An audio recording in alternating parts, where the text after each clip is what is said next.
Então, boa noite, meus alunos. Vamos dar continuidade à nossa disciplina de Educação em Saúde. E retomando um pouco do que nós falamos ontem, né, sobre a educação. Paulo está aqui na sala? Paulo entrou hoje ou não? As contribuições do aqui. Paulo foram... Hoje eu vou deixar os outros falar. As contribuições do Paulo foram ótimas para a nossa disciplina. Continue assim, viu, Paulo? E eu quero que os demais também... Se eu continuar assim, eu posso ser dispensado da prova? Vamos ver, né? Tudo pode acontecer. A educação te dá infinitas possibilidades.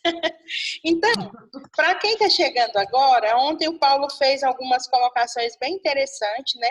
Nós apresentamos aqui 2 modelos. Nós não queremos dizer, ao apresentar esses 2 modelos, um método de ensino mais tradicional, que é o da Dona Teresa, e um modelo de ensino que caminha para as metodologias ativas de ensino.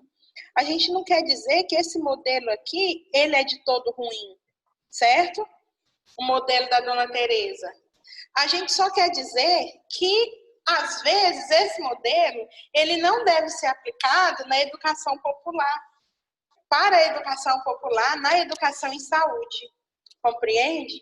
Porque esse modelo aqui que a maioria se submeteu, que a maioria foi ensinado, esse modelo mais tradicional, né? O professor aqui na frente, os alunos aqui sentados, na educação em saúde, se o profissional ele se comporta assim, aqui está o profissional e aqui está a população, pode ser que você não alcance o que você precisa dentro da educação em saúde.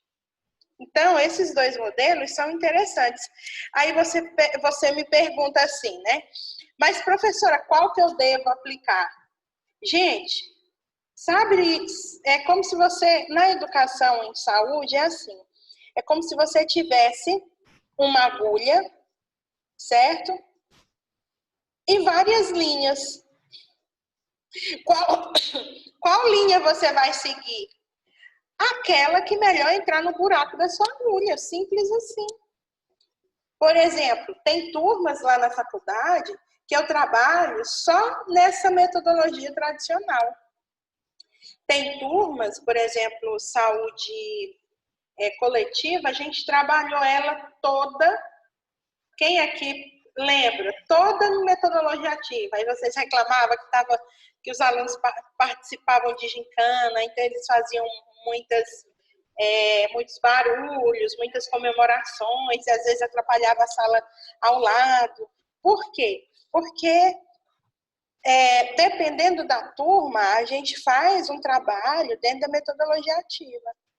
Dependendo da turma, a gente mescla os 2. E dependendo da turma, a gente fica no ensino tradicional. Por quê? Porque na minha experiência de vida, desde o período que eu dou aula, eu tenho entendido qual a melhor técnica. Isso é, qual linha eu vou seguir? A linha que couber dentro da agulha. A linha que você conseguir passar dentro daquela agulha. Tá certo? Então, seguindo o que a gente tem comentado, o que a gente espera da educação? Todo mundo espera alguma coisa de um sábado à noite, não é isso? Todo mundo espera alguma coisa. E aí? Deixa eu admitir um aluno aqui. Então, a educação em saúde, então, né, ela é diferente daquela educação onde a gente trabalha em sala de aula, ela é diferente, né? Porque é uma maneira de perceber, a gente sempre tem que buscar, né, essa maneira de perceber as atividades educativas como uma ação transformadora. E esse é um desafio. Esse é um desafio. Vamos analisar, então, aqui o que as pessoas esperam da educação. As pessoas esperam que a educação faça a pessoa pensar.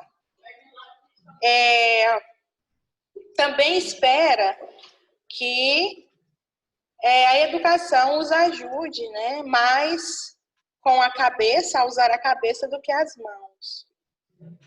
Outro pensa que a educação vai ajudar a criar um conhecimento novo.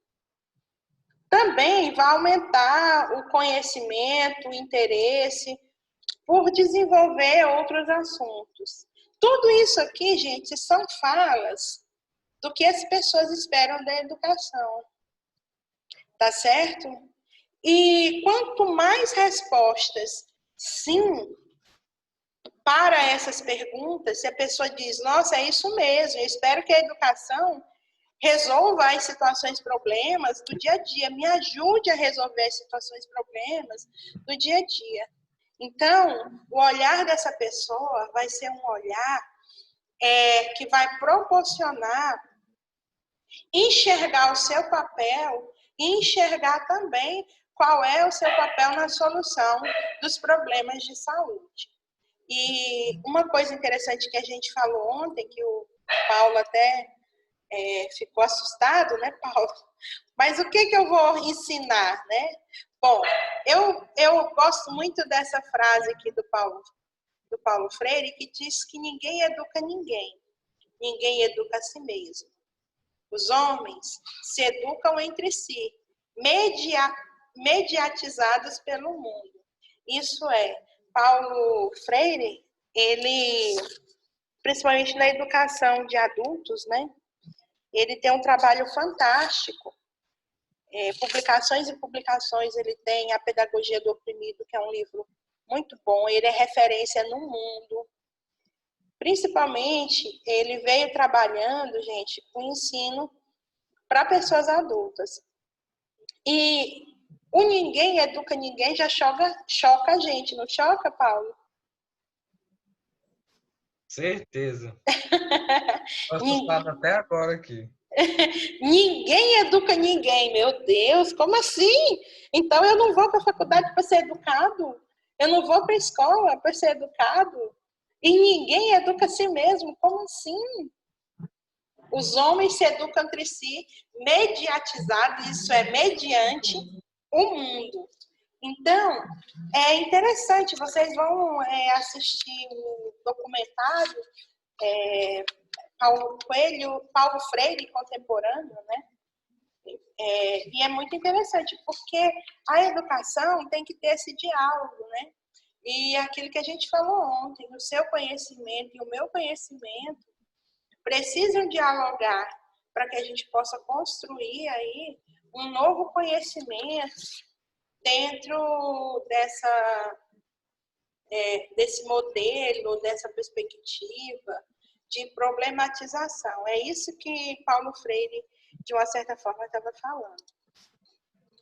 Então, a gente pegou aqui esse artigo 2º aqui da LDB, que diz que a educação é um dever da família e do Estado, inspirada nos princípios de liberdade e nos ideais de solidariedade humana, tem por finalidade o pleno desenvolvimento do educando, seu preparo para o exercício da cidadania e sua qualificação para o trabalho. Olha que interessante, né? Isso, a educação formal, aquela educação que você recebe ali na escola. A educação em saúde é uma educação que a gente recebe no ambiente saúde. É uma educação que a gente constrói, que a gente produz, que a gente faz no ambiente saúde. Logo, a gente tem que entender quais são os saberes, né, técnicos e os saberes da população e diferenciar todos eles.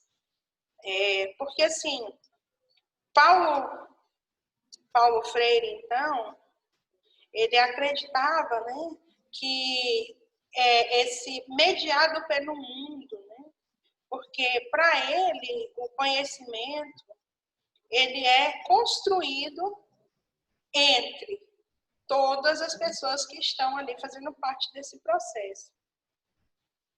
E assim, é interessante a gente pensar nisso, né? Porque geralmente o aluno em si, ele não quer pensar e refletir. Ele quer simplesmente receber o conteúdo. Ele quer que o professor coloque, abra a cabeça dele e coloque o conteúdo dentro da cabeça dele. Isso seria bom, seria até interessante, né, gente? Mas não é assim que acontece. O que a gente tem que entender é essa mediação com o mundo. A culpa de você não aprender alguma coisa não é do professor. A culpa do seu fracasso educacional não é do professor. A culpa é de como você se comporta diante do mundo. E o mundo te oferece infinitas possibilidades. Hoje em dia, todo mundo sabe, né? Que o conhecimento está aqui, ó, no celular. Você pode pesquisar qualquer coisa. Você, ó, o conhecimento, a educação está sendo mediada pelo mundo. E o mundo hoje, ele cabe na palminha da sua mão, através do celular. E às vezes, a pessoa simplesmente não consegue ter a coragem de acessar o conhecimento que já está disponibilizado aí amplamente através da internet. Por isso, gente, quando você fracassa dentro do seu saber, dentro do seu conhecimento, o que você entende que deveria ter produzido e não produziu, isso não é culpa do docente, certo? Você precisa responsabilizar a si mesmo. Agora, caminhando então aí dentro da educação, através da educação os indivíduos eles adquirem as informações necessárias para uma vida ativa em sociedade, são preparados para conviver com os outros, de acordo com as normas dos grupos sociais a que pertencem. Então, é interessante também a gente pensar, né, que dentro da educação em saúde, né, você precisa respeitar o saber popular, porque o saber popular é um mundo que as pessoas estão inseridas. Então, esse saber popular, que é o que a gente vai falar agora, né? Está até aqui, né? Então, o que é esse saber técnico e saber popular, né? Como que se constrói, então, o conhecimento? Quem tem o conhecimento? O que a população acha que quem tem o conhecimento? Que é o médico que tem o conhecimento. Que é o pastor que tem o conhecimento. É interessante a gente até observar que muitas pessoas, eles confiam mais na oração de uma outra pessoa, é sempre fora, é sempre o externo. E, na verdade, a gente tem que olhar para o nosso mundo interior. E também o conhecimento popular, ele é diferente do conhecimento técnico e do conhecimento científico. Lembra lá nos slides para trás que a gente falou que você não deve começar, por exemplo, uma palestra que você vai realizar na unidade básica com termos que a população não vai entender.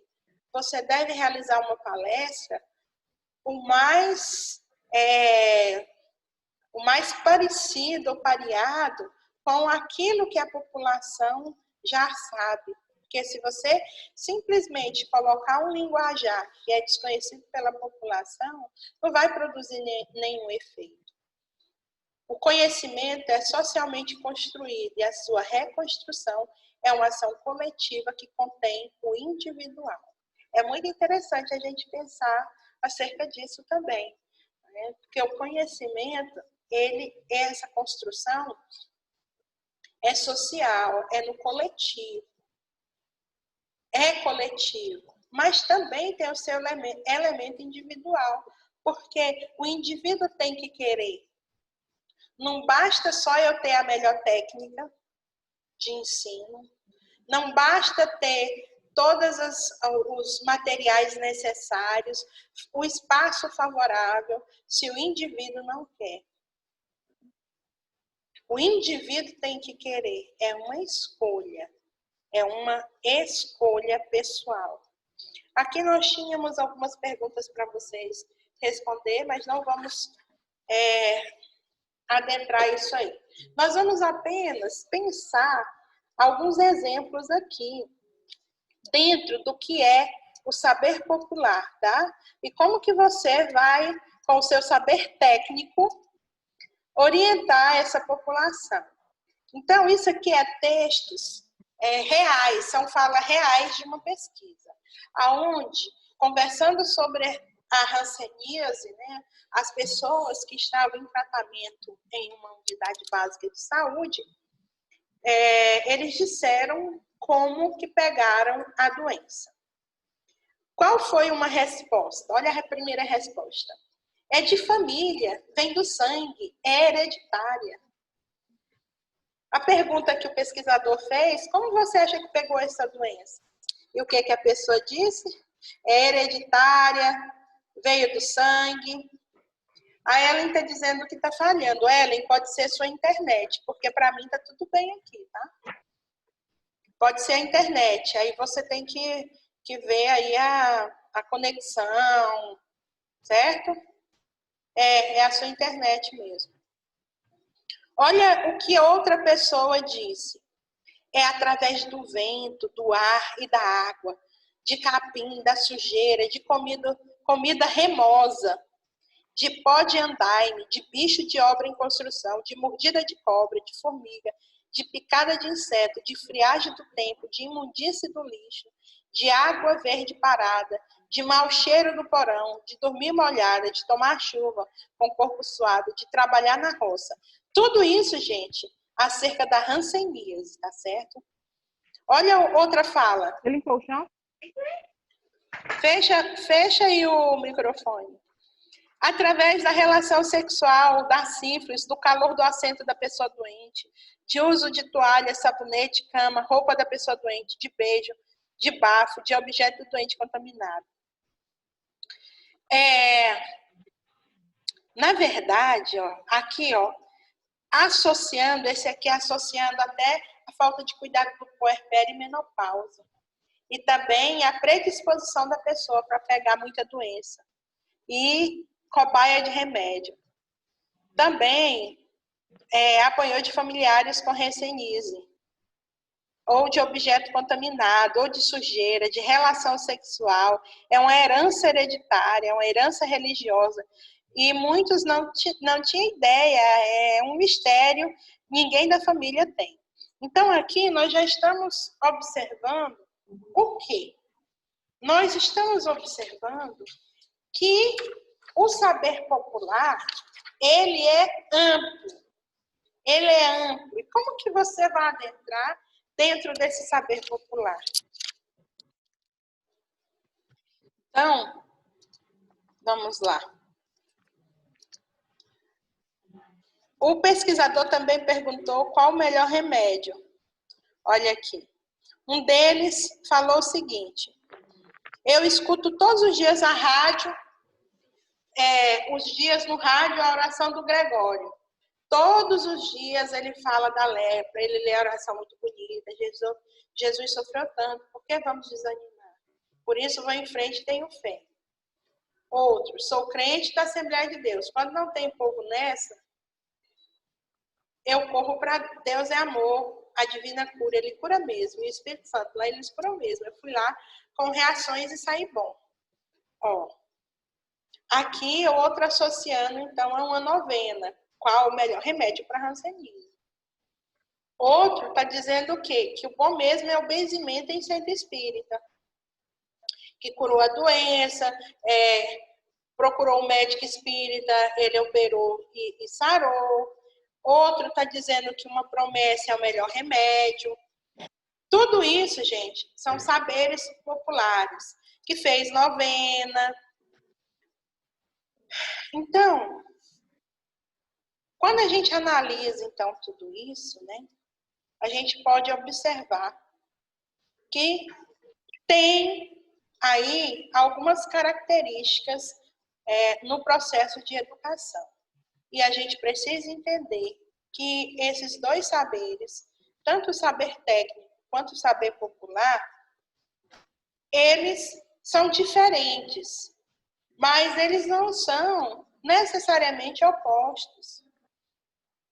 Porque, assim, a educação é um processo social e o profissional de saúde, ele vai ter que fazer esse confronto com os saberes populares para que você possa, então, introduzir um saber técnico para esses pacientes, para esses clientes. Uma doença que é milenar, as pessoas ainda estão associando a quê?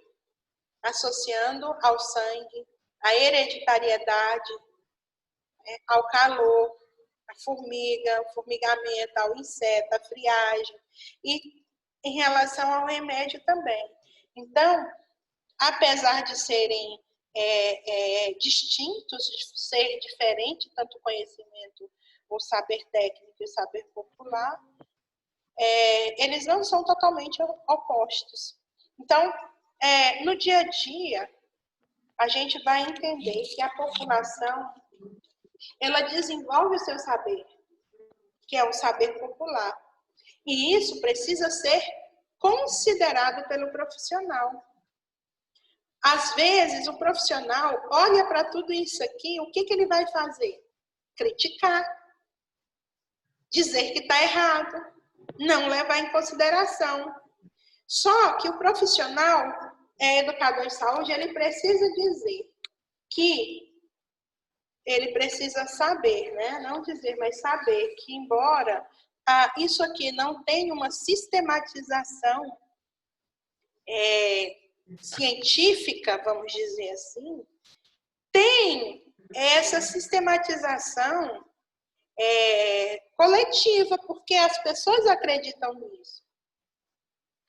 Você não pode não dar valor, desvalorizar ou deixar sem importância o saber da população, ainda que você ache que seja esdrúxulo a pessoa, tipo assim, aqui, por exemplo, aqui, ó, aí fez a novena e tal. Apesar de você achar que isso é errado, você não vai confrontar nesse sentido. Por quê? Você não vai achar que a pessoa é ignorante, ou desprezar, ou que a pessoa é supersticioso, porque é um ponto de vista. E esse ponto de vista dele, você pode utilizar para um ponto de vista com mais rigor técnico e também científico. E isso aqui, gente, todas essas falas são elementos que cabem muito bem num processo educativo, tá certo? E isso tudo aqui pode ser usado para a educação popular e para o interesse do coletivo dentro da saúde. O saber técnico, é importante a gente destacar também, que às vezes, quando ele é confrontado com o saber popular, ele tenta o quê? Se impor em cima disso aqui. Ele vai, muitas vezes, se impor, achar que o saber dele é que é melhor.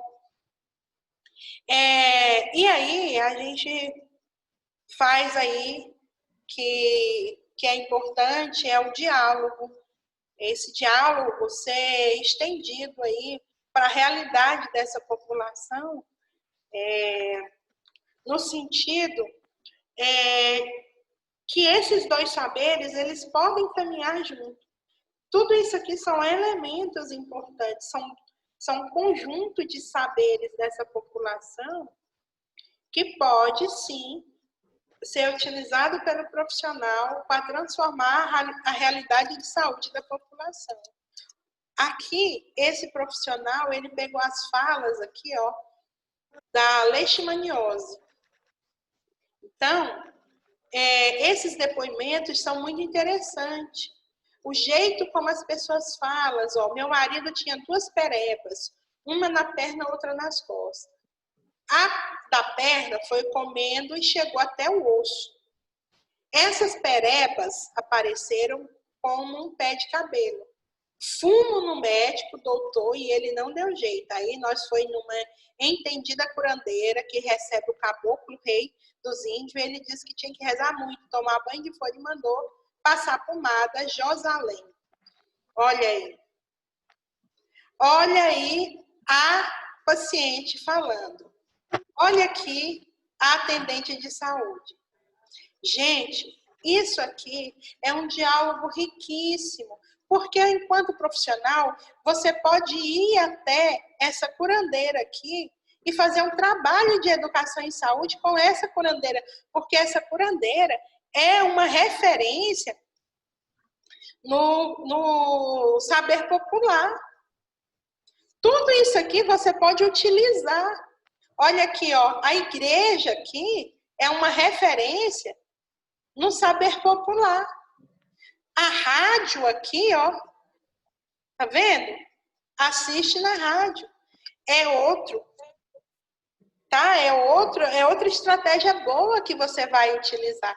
Porque, às vezes, o profissional, ele não está enxergando isso aqui com bons olhos. Outra igreja aqui, ó, católica, né, que vai nos domingos lá, essa entrevistada falou. Também, gente, tudo isso aqui você pode utilizar como encontros favoráveis para a educação em saúde. Você pode desenvolver conteúdos educativos, né? Você pode mediar encontros. E aqui você vai aplicar, então, o saber técnico, o saber científico. Certo? Ah, essa aqui, ó, também. Vocês precisam abrir a cabeça de vocês e não confrontar essa produção que é popular, né? Essa produção de saber e de conteúdo que é popular. E isso aqui, na verdade, pode ser transformado através do seu saber técnico. Porque o seu saber técnico e esse saber popular, os dois são instrumentos necessários no processo de educação e saúde. Bom, o que mais dá para a gente dizer? Alguém quer falar?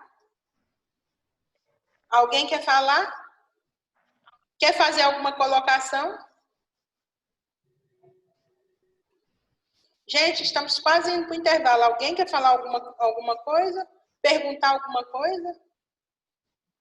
Não, no momento não, professora. Ou vai chegar lá e falar para o paciente, nossa, como assim o senhor está indo para a novena? Oh, isso não vai curar nada não, se não tomar o remédio. Vai falar isso para o paciente? Não. Não, né? Porque, gente, a ação educativa, ela não implica nessa transformação do saber, mas na transformação do sujeito. Que o sujeito faz parte desse processo. E aí, esse saber aqui, que é popular, esse saber desses pacientes aqui, da promessa, da oração, do benzimento, da consulta aí a um orixá, enfim, de tudo isso, pode sim ser transformado e produzir polos de educação e saúde. Cada ambiente desse aí que foi mencionado, ó, o centro espírita aqui, o enfermeiro, vou falar do enfermeiro, ele não pode ficar dentro do consultório e fechar os olhos para todo esse universo aqui do paciente. Ele não pode fazer isso. Ele tem que procurar um a um disso aqui. Por quê? Hanseníase, gente. Eles estão explicando sobre hanseníase, a visão, o olhar do próprio paciente, do próprio cliente acerca de hanseníase. Então, olha o que eles pensam sobre hanseníase. Olha onde que eles acham que está o remédio para hanseníase. Isso aqui são oportunidades para o profissional enfermeiro criar polos ou relações de diálogos, né? Que vai transformar, então, esse processo de saúde da hanseníase. Aqui no estado do Tocantins, a hanseníase é hiperendêmica. Por que é hiperendêmica? Talvez os profissionais eles não estão olhando para o saber popular. Talvez eles estejam olhando apenas para o saber técnico. E esse saber técnico pode não estar contribuindo para melhorar esses indicadores. Tá bom? Muito bem. Alguma pergunta, dúvida? Nós estamos indo para o intervalo. Não? Tranquilo até aqui, professora. Tá bom. Nós vamos para o intervalo, voltamos 20h20, tá certo? Porque já é 20h11 agora.